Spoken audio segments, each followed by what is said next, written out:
찬양하는데 마음속에 그런 생각이 들더라고요. 우리가 하나님을 예배하고 하나님을 찬양하는 것에 대해서 우리가 주님만 섬기라 이렇게 섬기기라 이런 찬양을 드렸는데요. 여러분, 하나님은 인격이시잖아요. 그래서 인격은 인격적인 반응을 합니다. 뭐냐면 우리가 하나님을 섬기면 하나님도 우리를 섬겨주시고 가까이 하십니다. 남편이 아내를 지극한 사랑으로 사랑하면 아내도 뭘로 보답을 해요? 지극한 사랑으로 보답을 하죠. 근데 하나님이 먼저 우리를 지극히 사랑해 주셨어요. 그래서 십자가에서 우리를 위해 자신의 전부를 내어주셨습니다.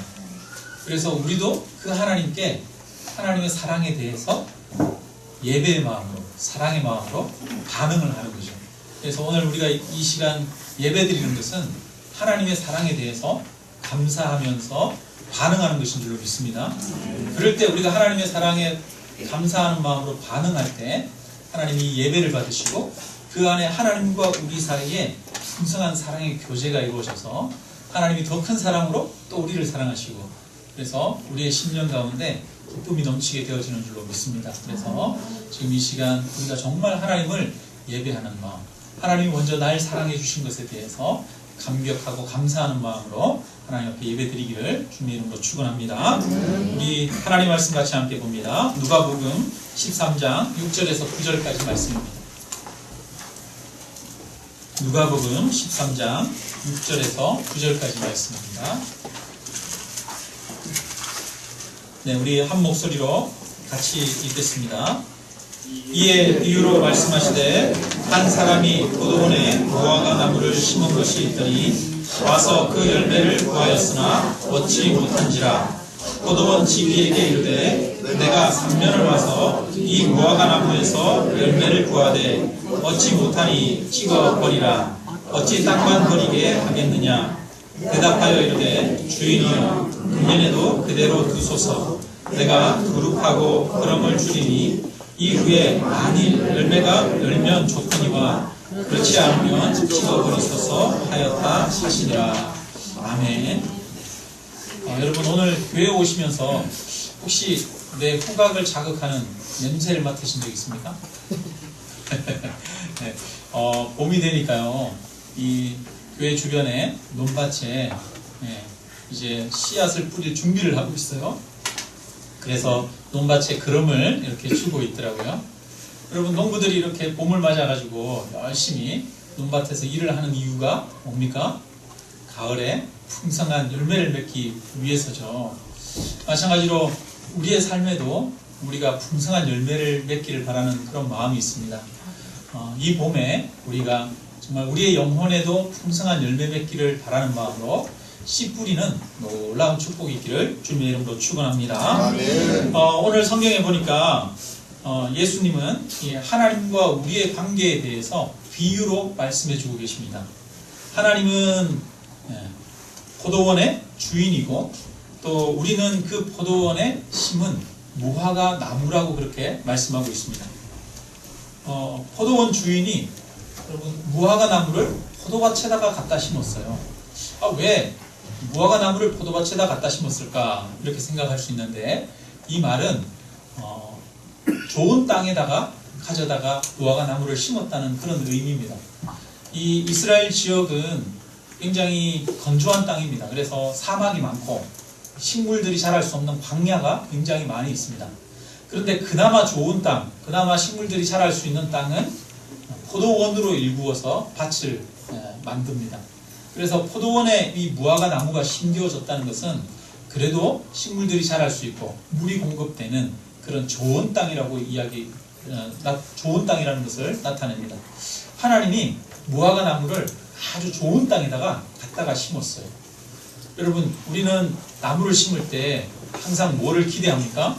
열매를 기대하지 않습니까? 이 열매를 기대하면서 좋은 땅에다 심었는데 시간이 지났어요. 시간이 지났는데 열매가 맺어지지 않는 거예요. 하나님의 마음이 얼마나 답답할까 생각이 듭니다. 그런데 이것처럼 하나님은 우리에게도 동시에 열매를 기대하신다는 것을 알 수가 있습니다. 하나님이 저와 여러분을 사랑하셔서 저와 여러분에게 많은 것들로 공급해 주셨습니다. 우리에게 생명을 주셨습니다. 우리에게 건강의 은혜를 주셨습니다. 우리에게 시간을 주셨고 많은 것들을 일용할 것들을 우리에게 허락해 주셨습니다. 그것뿐 아니라 무엇보다도 하나님의 아들 독생자 예수 그리스도를 우리를 위해서 십자가에 내어주셨습니다. 하나님께서 우리에게 주신 것이 이미 너무 많고 너무 풍성합니다. 우리가 받아 누리는 것들 중에 하나님이 주시지 않은 것이 없습니다.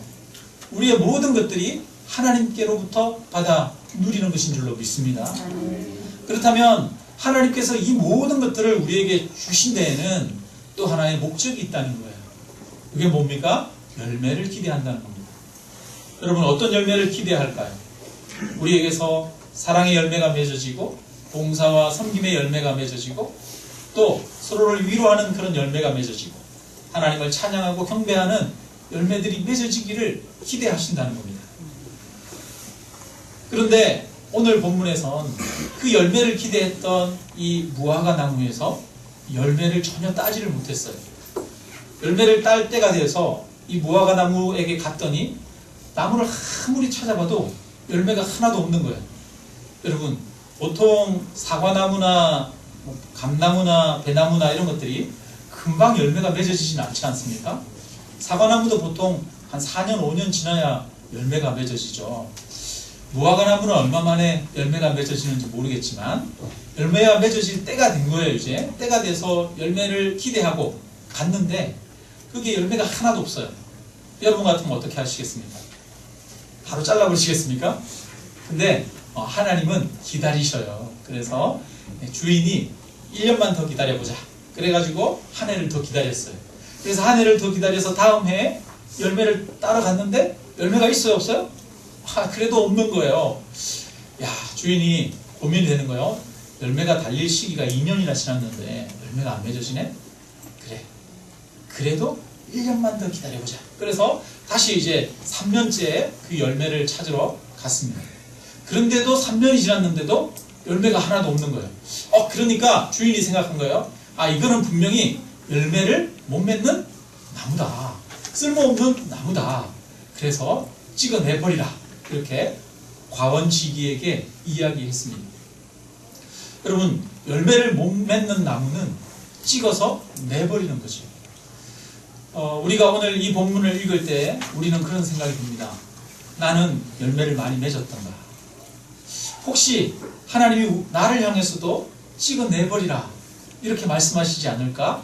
그런 마음이 혹시 있을 수도 있을 것 같아요. 여러분 어떠십니까? 여러분, 우리는 각자가 열매를 많이 맺고 있다라고 자신 있게 이야기할 수 있는 사람이 누가 있겠습니까? 항상 우리는 열매가 부족한 것처럼 우리 자신이 그렇게 느낍니다. 실제로 하나님이 기대하셨던 열매가 우리 안에서 맺어지지 못할 때가 많이 있죠. 그럼에도 불구하고 오늘 이렇게 우리가 살아갈 수 있는 이유는 하나님의 은혜와 긍휼이 풍성하시기 때문인 줄로 믿습니다. 하나님이 우리를 여전히 기다리시기 때문인 줄로 믿습니다. 여러분, 사과나무가 보통 4년에 열매를 맺는다고 하면 4년째 열매를 안 맺었는데 7년이 지나도 열매를 안 맺었어. 그러면 어마어마하게 기다린 거예요, 주인은. 그렇죠? 우리에게도 하나님은 오랫동안 기다리고 계십니다. 저도 가만히 보니까 신앙생활 한 지가 벌써 3, 4년 이상 된 것 같아요.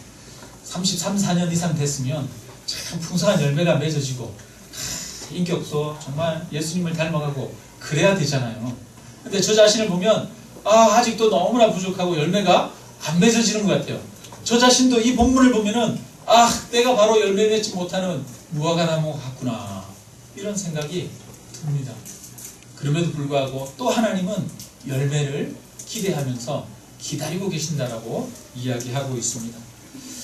우리를 기다리는 그 주님 앞에 우리가 열매 맺는 삶이 되기를 주님의 이름으로 축원합니다. 여러분, 그러면 열매를 맺어야 되는데 어떻게 하면 우리가 열매를 맺을 수 있을까요? 오늘 본문에서 그 비결을 이야기하고 있습니다. 8절 9절을 우리가 다시 한번 읽어봅니다. 같이 읽습니다. 대답하여 이르되 주인이여 금년에도 그대로 두소서. 내가 무릎하고 걸음을 줄이니 이후에 만일 열매가 열면 좋거니와 그렇지 않으면 식어버리소서 하였다 하시니라. 이 과원지기가 있어요.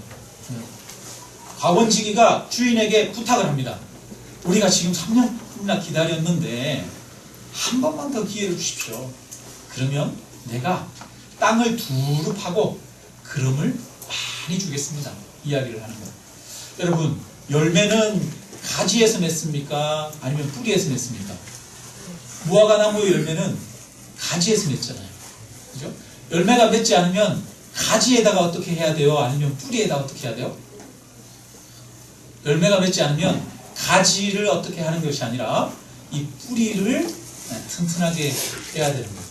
그래서 땅을 파고 거기에다 거름을 주고 그렇게 해서 다시 흙을 이렇게 덮어줘서 뿌리가 많은 양분을 흡수하고 물을 흡수할 수 있도록 뿌리를 튼튼하게 하겠다라고 말합니다. 그렇게 해서 열매가 맺어지도록 기다리자 이렇게 이야기를 합니다. 뿌리에서 양분을 흡수하고 물을 많이 흡수하지 않으면 좋은 열매를 맺을 수가 없는 거죠. 우리가 여러분 참외를 이렇게 먹는데 벌써 참외가 나오더라고요. 근데 참외가 혹시 호박에서 달린다는 이야기 여러분 아십니까? 여러분 참외는 우리가 먹는 참외는 호박에서 달립니다. 갑자기 목사님이 뭔 이상한 소리를 하시나 그러실지도 모르겠어요. 제가 저희 집이 중학교 때부터 참외 농사를 짓기 시작했어요. 그래서 아버지 옆에서 참외 농사 지을 때 이것저것 많이 도와드렸어요. 그래서 그 참외 농사 짓는 과정을 제가 잘 압니다. 그런데 참외 농사를 지을 때 예전에는 그냥 참외 씨앗을 뿌렸겠지만 요즘은 비닐하우스에서 더 많은 수확을 얻기 위해서 그냥 참외 씨앗만을 뿌리지 않습니다. 참외 씨를 쫙 뿌려가지고 먼저 싹을 틔웁니다. 그래서 참외가 이 정도 이렇게 길이가 되면 그 다음에 이 호박 씨를 넣습니다. 호박은 굉장히 빨리 자라요. 그래서 참외가 어느 정도 자랐을 때 호박 씨앗을 넣습니다. 그러면 호박 씨가 자라가지고 요만큼 떡잎이 살짝 나고 좀 더 커졌을 때 요만큼 되면 이거를 접붙이기를 하는 거예요. 그래서 이 참외 줄기가 2mm 정도밖에 안 되거든요. 1.5, 2mm밖에 안 되는데 거기를 면도칼로 살짝 탁 그어요. 그렇게 해서 반 정도 줄기를 아래에서 위로 이렇게 아래에서 위로 자릅니다. 그리고 이 호박 줄기는 위에서 아래로 이렇게 탁 잘라요. 그 다음에 요거를 이렇게 탁 끼운 다음에 여기에 집게로 딱 집어 넣습니다. 씹어가지고 다시 포트, 이런 컵 같은 이런 포트에 이렇게 심어요. 하나하나 심어가지고 그 다음에 이게 접붙이기가 되도록 완전히 붙을 때까지 기다립니다. 그러면 이게 나중에는 딱 붙어가지고 한 몸처럼 떨어지지 않아요. 그러면은 그 다음에는 요 밑에 참외 뿌리 쪽에 있는 줄기는 잘라줍니다. 그리고 호박은 어디를 자를까요? 위쪽을 자릅니다. 더 이상 자라지 않도록. 그렇게 해서 이게 뭐냐면 뿌리는 뭐고? 호박이고 그 다음에 위에 가지는 뭐고? 참외가 되는 거예요. 그러면 이게 좀 이제 크면 이 밭에다가 정식을 하는 거예요. 왜 이렇게 할까요, 여러분? 왜냐하면 호박의 뿌리가 튼튼하기 때문에 그 호박 뿌리를 이용하는 거예요. 여러분 우리가 한번 생각해 보세요. 참외는 길게 나가봐야 여기 심으면 여기서 이 정도까지밖에 안 나갑니다. 그런데 호박은 어떻습니까? 우리가 지난해에도 호박을 저기다 심었는데 옛날에 호박을 이렇게 심으면 호박 하나가 이 초가집 있으면 초가집 지붕을 다 덮어버립니다. 그래서 초가집 지붕 위에 이 호박들이 주렁주렁 막 달리지 않습니까? 그러니까 호박이 훨씬 멀리 뻗어나가고 멀리 뻗어나가기 위해서는 호박에서 흡수하는 양분과 호박에서 흡수하는 이 수분이 훨씬 더 많은 거예요. 그러니까 이 호박 뿌리를 이용해가지고 참외를 만듭니다. 그러니까 저와 여러분이 먹는 참외는 이것은 참외에서 달린 것이 아니요 호박에서 달린 것이요 이렇게 그래도 가지에서 달린 게 중요하니까 우리가 참외를 먹는 거죠. 무슨 얘기를 하려고 하는 거냐 하면 여러분 뿌리가 중요하다는 이야기예요. 그죠? 뿌리가 열매를 결정하더라는 거예요. 가지가 튼튼해야 열매를 많이 맺는 게 아니라 뿌리가 튼튼해야 가지도 튼튼하고 열매도 많이 맺어진다는 거죠. 그래서 우리의 삶에도 이처럼 먼저 뿌리가 튼튼한 삶이 되어야 될 줄로 믿습니다. 많은 목사님들이 그런 이야기를 하시더라고요. 교회를 개척하고 교회가 초기에 부흥해서 50명, 100명, 150명 되는 거, 많은 사람들이 모이는 거, 그게 하나도 중요하지 않다고 그러더라고요. 그래서 그 얘기를 들으면서 아유, 교회가 부흥 안 하면 어떡합니까? 아유, 교회가 빨리빨리 부흥해야죠. 제 속으로 그렇게 생각했어요. 근데 목사님들이 말씀하시기는 교회가 끝으로 부흥하는 건 하나도 중요하지 않대요. 50명, 100명이 돼도 교회가 한순간에 어려워지고 사람들이 흩어지기 쉽다는 거예요. 뭐가 튼튼하지 않으면? 뿌리가 튼튼하지 않으면. 그래서 성도들 한 명 한 명이 정말 예수 그리스도를 정말 믿는 신앙으로 뿌리 내리지 않으면, 뿐만 아니라 성도들 한 명 한 명이 주님과 교제하면서 주님이 주시는 그 은혜로부터 양분을 공급받지 못하면 결국 교회가 여러 가지 프로그램을 하고 홍보를 하고 행사를 해가지고 많은 사람들을 모으는 것은 아무 소용이 없다라고 그렇게 이야기를 합니다. 저도 그럴 것 같아요. 하나님께서 마지막 때에 우리를 불심판으로 심판하신다고 하지 않습니까? 불로 이 세상의 모든 것들을 연단하고 태우신다고 말합니다.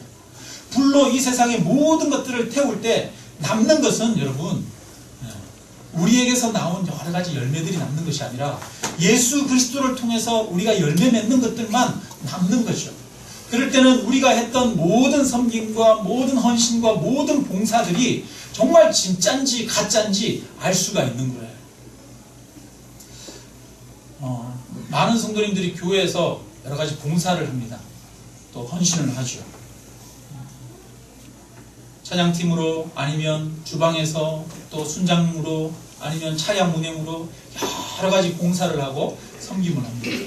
그런데 여러분, 우리에게 얼마나 많은 봉사를 하고 얼마나 많이 다른 사람들을 섬기는지 이게 중요한 게 아닙니다. 그것보다 더 중요한 것은 그 안에 그 봉사를 할 수 있게 하는 근본적인 힘이 중요한 거예요. 우리는 겉으로 보기에는 많은 활동을 하고 많은 섬김을 베풀지만 그것이 내 힘과 내 지혜와 내 능력에서 나온 경우가 많이 있죠. 내 힘과 내 지혜와 내 능력에서 나온 것은 곧 무너져 내립니다. 그것이 하나님으로부터, 하나님이 주시는 힘으로 공급받아서 하는 것이 아니면 언젠가는 무너져 버릴 것들이죠. 교회가 여러 가지 프로그램을 하고 봉사와 행사를 많이 해서 주변에 좋은 소문이 나면 뭐 하겠습니까? 그것이 교회가 건강하다는 표시는 아닙니다. 행사를 많이 하고 일은 많이 하는데 정작 성도들의 내면은 공허하고 텅텅 비어있는 경우가 얼마나 많이 있습니다.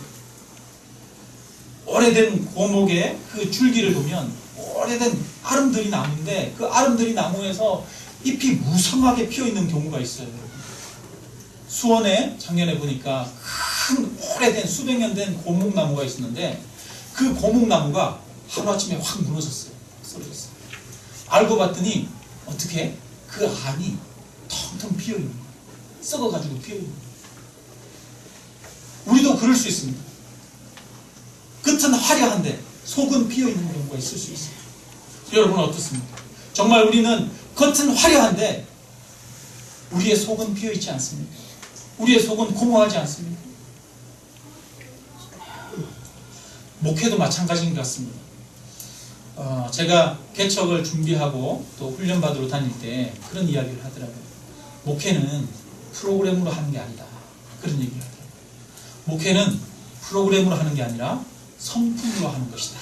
이런 얘기를 해요. 근데 그 성품은 목회자가 가지고 있는 인간적인 기질, 인간적인 재능, 지혜, 지식 이런 걸 말하는 게 아닙니다. 그 성품은 뭐냐면 목회자가 하나님과 깊은 교제 속에서 그 복음의 은혜 안에서 목회자가 다듬어지고 변화되어져서 나오는 내 안에서 나오는 하나님의 능력, 이거를 통해서 목회를 하는 것이다. 이런 이야기를 하더라고요. 그런 것 같아요. 여러분, 목회자가 가장 힘써야 될 것은 결국은 제가 여러분 앞에서 얼마나 화려하게 멋있는 말로 수식어를 꾸미고 그렇게 해서 설교하는가, 이게 중요한 게 아니라 우리 교회에서 제가 목회자로서 가장 중요하게 역점을 둬야 될 것은 제 자신과 하나님과의 관계인 것 같습니다. 제가 날마다 하나님 앞에 무릎 꿇고 하나님의 그 복음의 은혜 안에서 하나님 주시는 능력으로 살아가는 거예요. 이것이 되어져야 목회가 되어지고 교회를 제대로 섬길 수 있는 것이죠. 그런데 비단 저뿐만 아니라 우리 성도님들도 모두가 마찬가지 아니겠습니까? 우리 성도님 모두가 그 안에서 하나님과 깊이 교제하고 만나서 하나님이 주시는 그 은혜를 받아 누림으로 그 은혜에서 나오는 힘과 능력으로 우리가 살아가야 될 줄로 믿습니다. 아멘. 요한복음 15장 5절에 보면은 열매 맺는 비결에 대해서 이야기합니다. 나는 포도나무요 너희는 가지라. 그가 내 안에 내가 그 안에 거하면 사람이 열매를 많이 맺나니 나를 떠나서는 너희가 아무것도 할 수 없습니다. 나를 떠나서는 너희가 아무것도 할 수 없다라고 말합니다. 우리가 예수님을 떠나서 하는 것들은 여러분 내가 하는 것입니다. 하나님이 하시는 것이 아닙니다.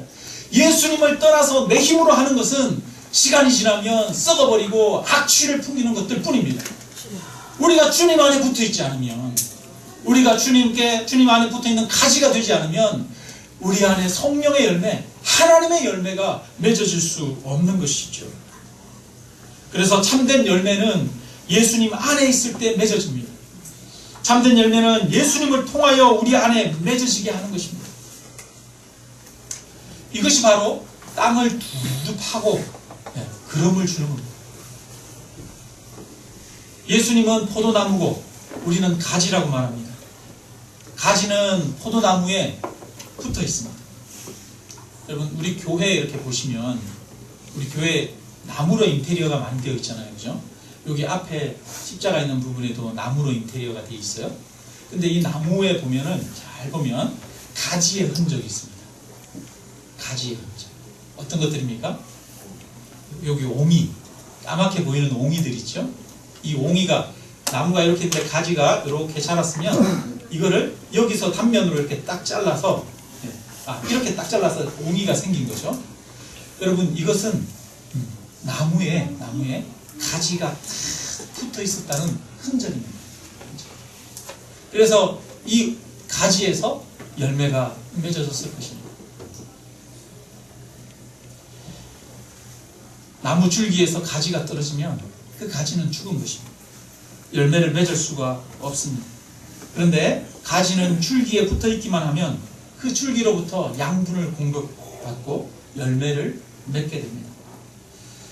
지난번에 한번 우리 하나님은 생수의 근원이다 이렇게 말씀드렸어요. 에덴 동산에 하나님이 함께 계시는데 에덴 동산에는 물이 거기에 풍성했습니다. 그래서 에덴 동산에서 물이 흘러나와 네 강이 되었습니다. 비손, 기혼, hit데겔, 유브라데가. 그러니까 에덴 동산에는 물이 얼마나 많았다는 거예요. 이 말은 무슨 말이냐면 하나님이 그 물의 근원이라는 거예요. 여러분 큰 댐이 있지 않습니까? 마르지 않는, 다함이 없는 그런 댐이 있어요. 여러분 근데 댐도 보니까 가물면 말라버리더라고요. 오랫동안 가물 때 저수율이 떨어졌다고 뉴스에서 난리가 날 때가 있어요. 그런데 여러분 하나님은 마르지 않는 강입니다. 하나님은 그 안에서 끊임없이 솟아나오는 생수의 근원이신 줄로 믿습니다. 하나님 안에는 풍성함이 있습니다. 하나님 안에는 지혜가 있습니다. 하나님 안에는 기쁨이 있습니다. 하나님 안에서는 치유와 회복의 능력이 있습니다. 하나님 안에는 기쁨이 있고 하나님 안에는 감사가 있고 하나님 안에는 하나 되게 하는 놀라운 능력이 있고 사랑이 있습니다. 하나님이 우리 능력의 근원이십니다.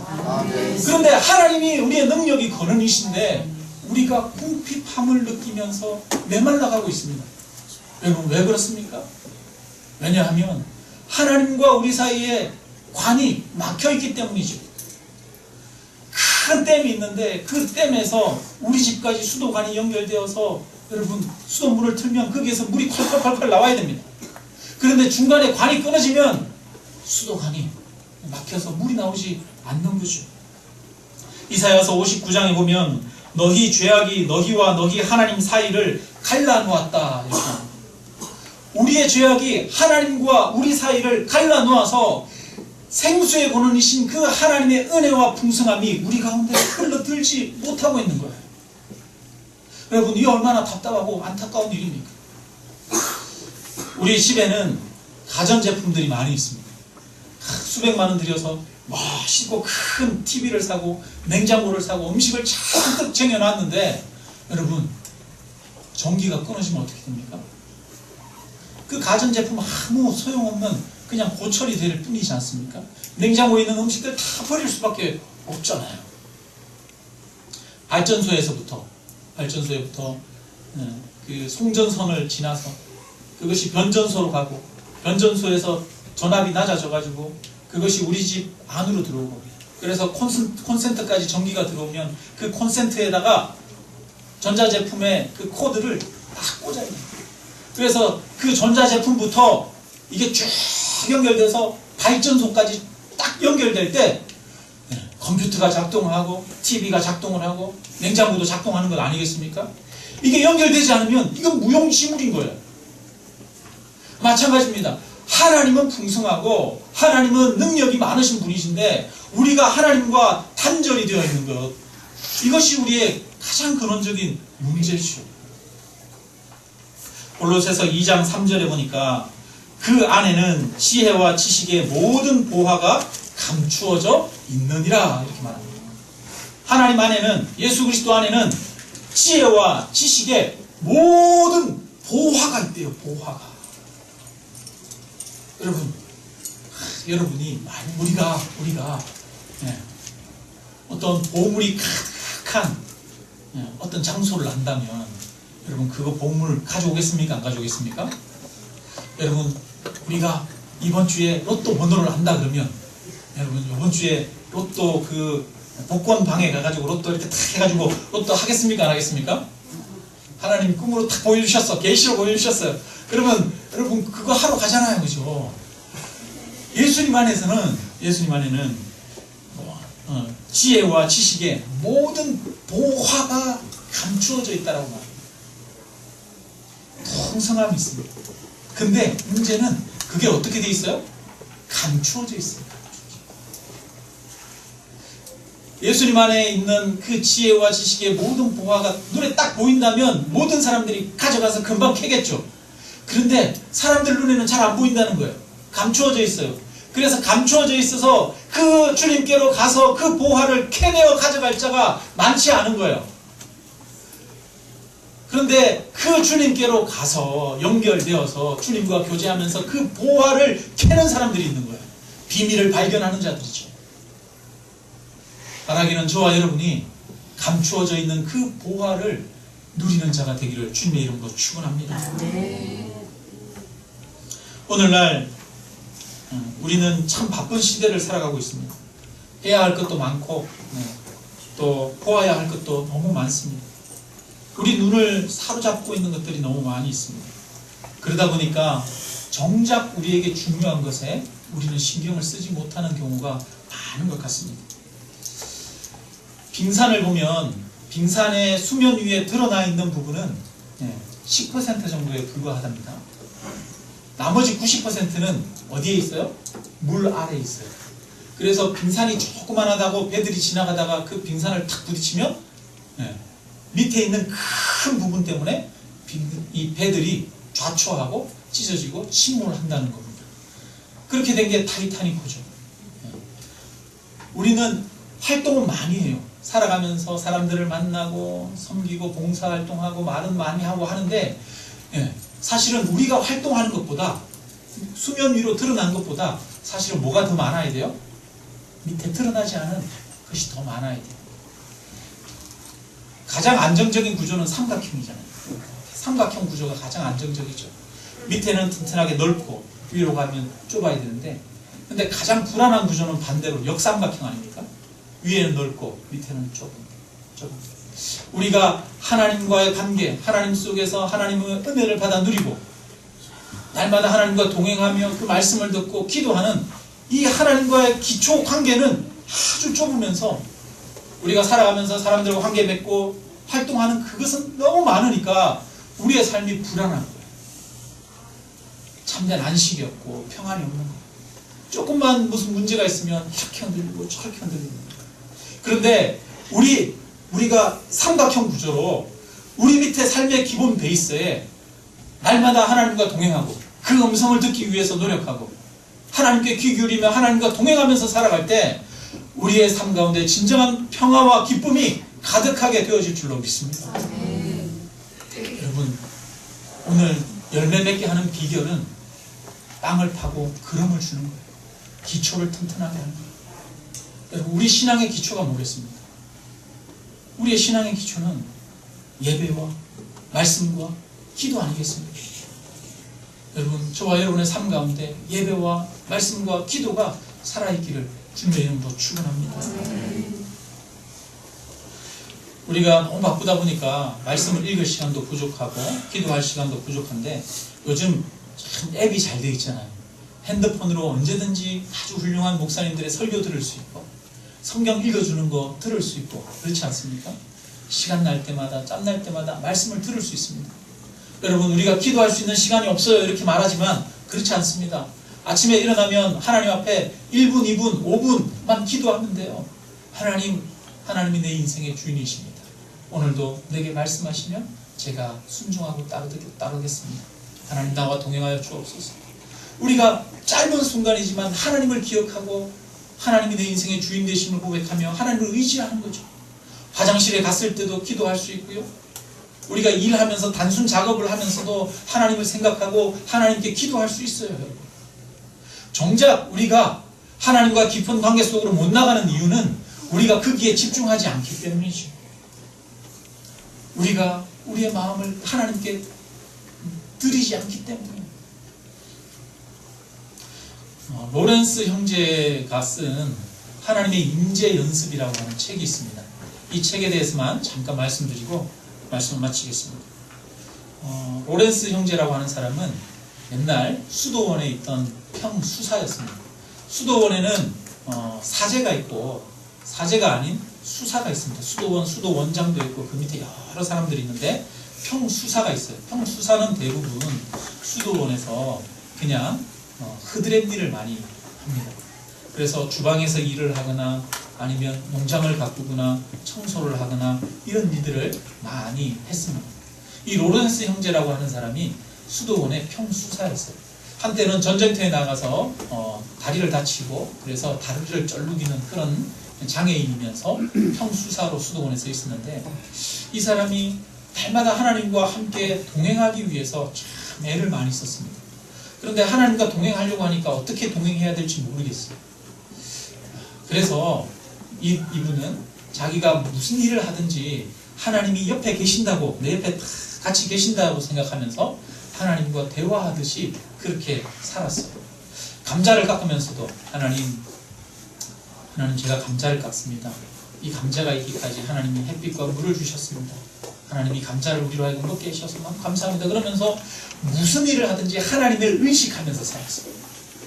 마당을 쓸 때도 하나님을 의식하고 기도할 때만 하나님을 의식하는 게 아니라 자기가 모든 일을 할 때 하나님을 항상 의식하면서 의지하면서 자기 옆에서 자기에게 세미한 가운데 말씀하신다고 하는 그런 하나님에 대한 믿음을 가지고 하나님을 계속 집중했습니다. 하나님께.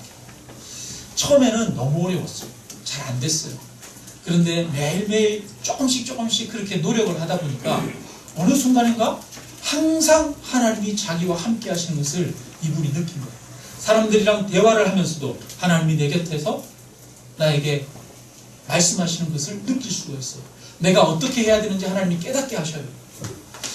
이 로렌스 형제가 그냥 평수사일 뿐이었는데 사람들이 이 로렌스 형제를 찾기 시작합니다.